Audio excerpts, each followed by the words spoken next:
Picnic কার না ভালো লাগে, তাই না?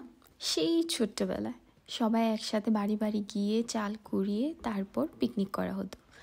এখন হয়তো সময় বদলেছে, বাট পিকনিক কিন্তু আগের মতনই আছে। আমরা যখন ছোট ছিলাম তখন আমরা বাড়ি বাড়ি চাল কুড়িয়ে এনে দিতাম আর বড়রা রান্না করে। এখন এখন আমরাই বাড়ি বাড়ি গিয়ে চাল কুড়াই, চাল কুড়ানো শেষ হলে সব গুছিয়ে রান্নাটা বসিয়ে দিই, আর আমাদের ছোটরা বসে থাকে অধীর আগ্রহে রান্নাটা কখন শেষ হবে আর পিকনিক শুরু হবে।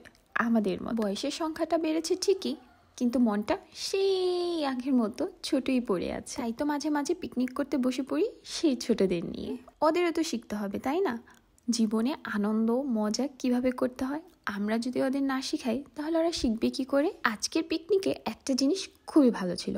আগে যখন পিকনিক করা হতো তখন কলাপাতায় খাওয়া হতো, কিন্তু এখন কিন্তু কলাপাতায় খুব একটা বেশি খাওয়া হয় না। তাই আমার বাবু মশাইয়ের ইচ্ছে হয়েছে এবার সে পিকনিক করবে আর কলাপাতায় খাবে সবাই মিলে একসাথে। খুব মজা হয়েছিল, জিনিসটা খুবই ভালো লেগেছে আমার।